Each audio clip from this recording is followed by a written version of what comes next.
apa kabar?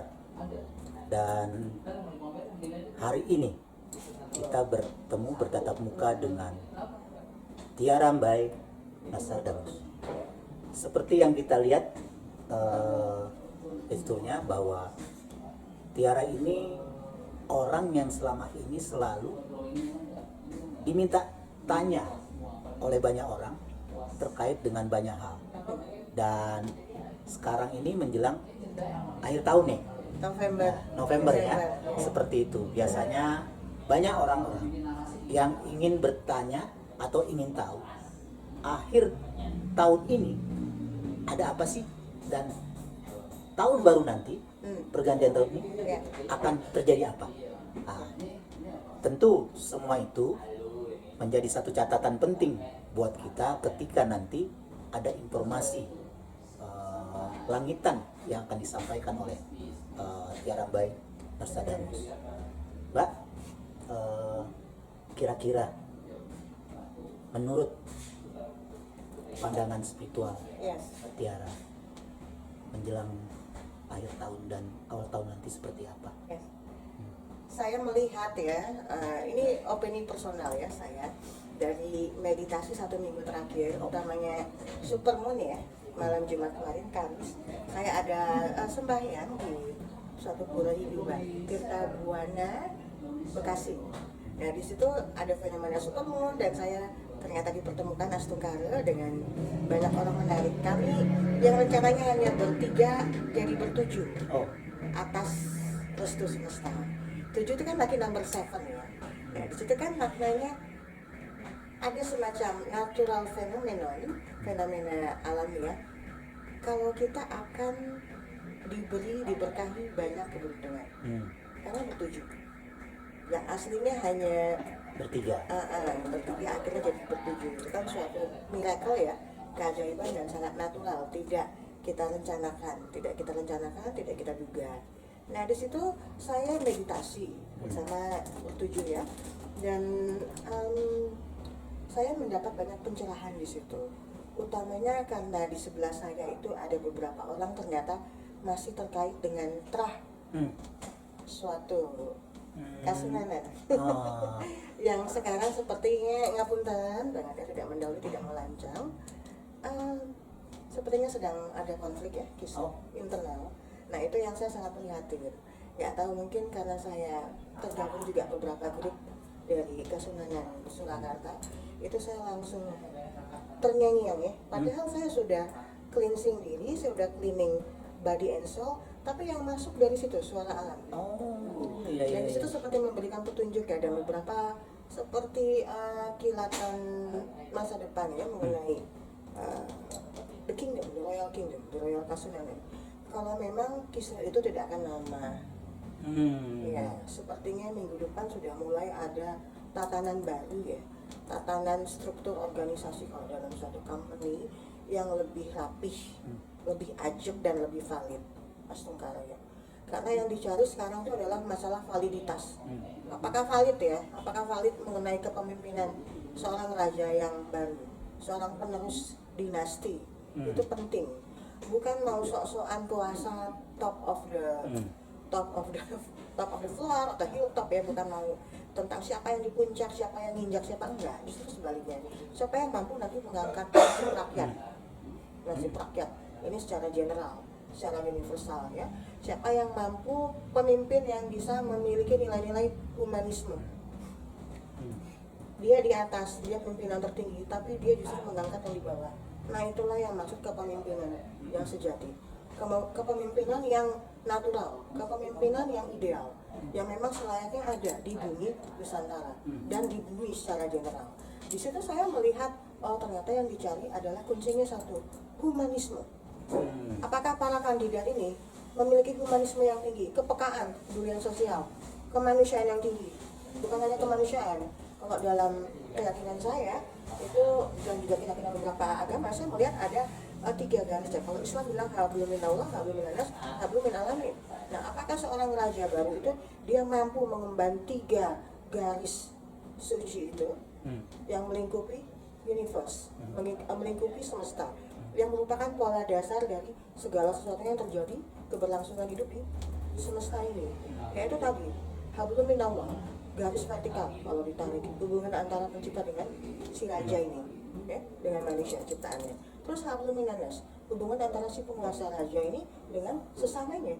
Sesama bukan sesama sesama anggota royal family utamanya, tapi juga sesama makhluk hidup, bukan hanya manusia, hewan, tumbuhan, gunung semua, ya, alam. Harus ada keselasian di situ, keselarasan, ya, harmony, symphony, baru bisa ada balance. Terus yang ketiga adalah hablum min alamin, dengan alam semesta. Tadi saya anulir ya. Ternyata hablum minanas tadi cukup nggak sampai gunung. Nah, yang mengenai gunung dan benda-benda lainnya itu ada di min alamin. Seperti itu, Mas. Itu merupakan garis suci ya, yang melingkupi dan merupakan pola dasar dari apapun itu. Bukan hanya mengenai leadership, kepemimpinan, ya, kekerajaan, ya, tapi juga Konteks in general spiritualnya kita ya. sebagai makhluk hidup, kita sebagai manusia, kita sebagai hewan, kita sebagai benda-benda alam, ya, itu harusnya yang dipegang. Kalau seperti itu, yang katakanlah yang dianggap layak Ya, secara dukungan alam raya itu, ya. menurut versi atau terawangan Batiara itu yang seperti apa?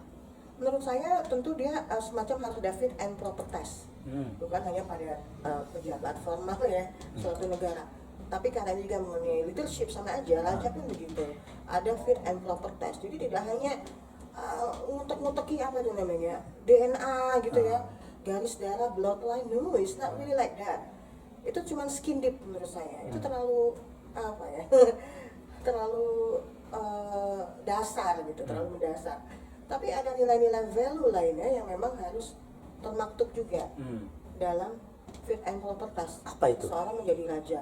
Tadi dia harus punya quality dan quantity. Quantity di sini mungkin quantity apa ya? Mungkin dari segi kematangan usia ya. Usia ini usia psikologis. Karena namanya raja di suatu kasunanan itu, dia nggak masalah mau dia baru 1 tahun, umurnya dia bisa tetap ditasbihkan jadi raja sunan.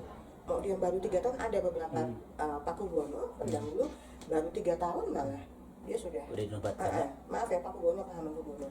Jadi memang itu termaktub dalam pageran, istilah Jawanya pageran.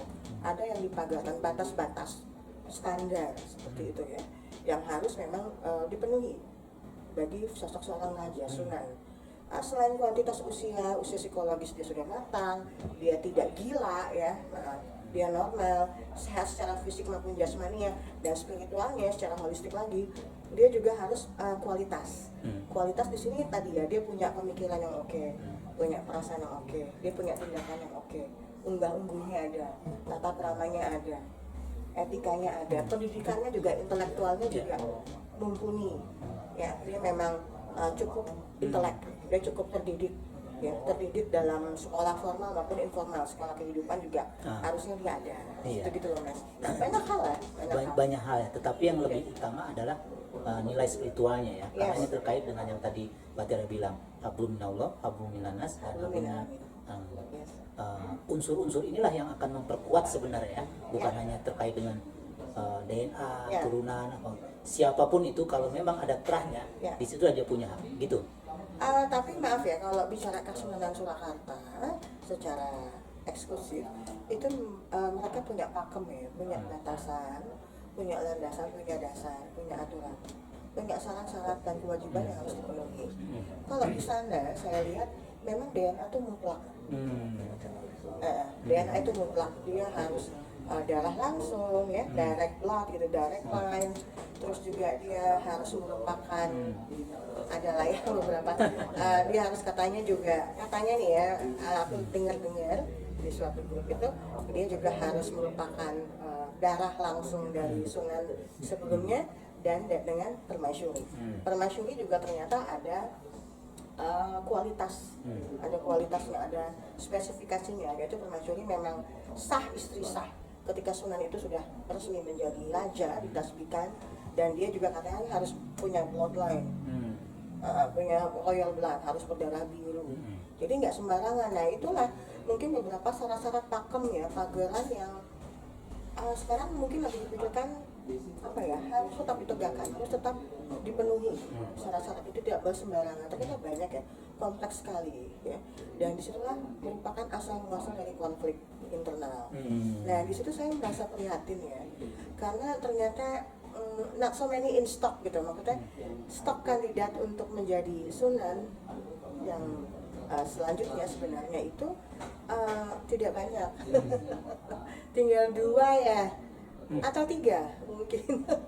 Jadi di sini saya merasa prihatin, kandidat kok tinggal segitu-gitunya, maaf ya, tapi kok mesti konfliknya heboh gitu ya, sampai harus merusak, memecah belah persatuan kesatuan suatu dinasti yang sudah ratusan tahun, bahkan ribuan tahun, itu dari zaman Mataram loh, Mataram kuno. Itu sayang sekali ya, saya prihatin di situ, karena bagaimanapun yang namanya kasunanan itu harus saya mau ngomong yang nyeblos pugar kembali, bukan hanya dilestarikan tapi pugar karena saya melihat prihatin dengan Kasunanan Surakarta masih ada beberapa pihak yang mungkin menganaktirikannya sampai ke masalah status sekarang masih dipertimbangkan.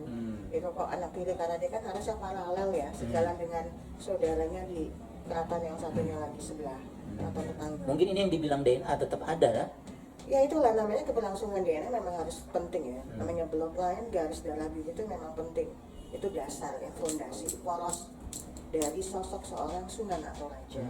Jadi di situ saya melihat memang ternyata tidak main-main ya, yang namanya spesifikasi standar maupun tadi ya, syarat maupun syarat dari menjadi seorang raja, sunan, pemimpin bangsa itu kompleks memang sengaja.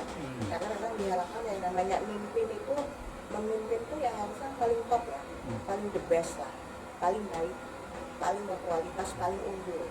Nah, tadi dalam suatu royal family of Japanese itu memang harus ada bibit bebek bobot. Itu udah merupakan pakem mereka. Seperti itu. Jadi melihat situasi kondisi yang tadi Mbak Tiara jelaskan, Ya. Sampai kapan ini akan berjalan dan menurut penglihatan Mbak Tiara Ya. akan jadi seperti apa? Saya melihatnya tadi malam saya sempat buka sesuatu yang merupakan petunjuk dari saya yang bagi kasus ini. Saya melihat memang tidak akan lama ya, justru ini di kerajaan tersebut tidak akan lama. Mungkin paling lama seminggu lagi ya. Minggu depan paling nggak sudah mulai ada tatanan baru ya. Sudah ada sistem filterisasi yang lebih baik ya, lebih sensitif dan lebih qualified. Dan saya berharap semua sistem ini jangan dipertajam lagi, nggak perlu ya, nggak perlu cut off ya. Let's put it aside, kita sisihkan aja lah.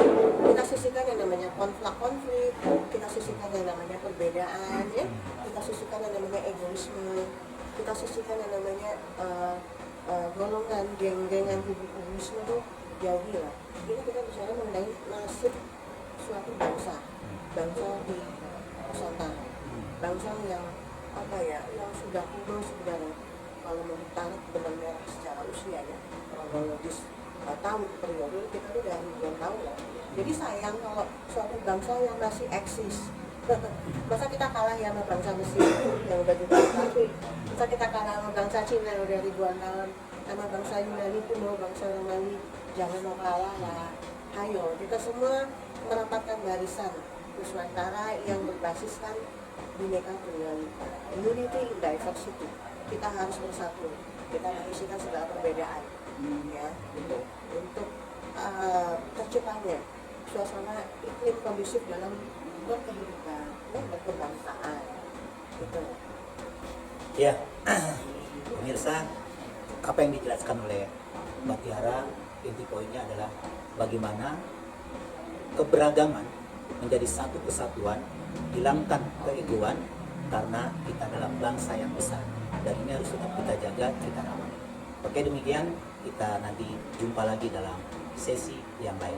Terima kasih. Salam.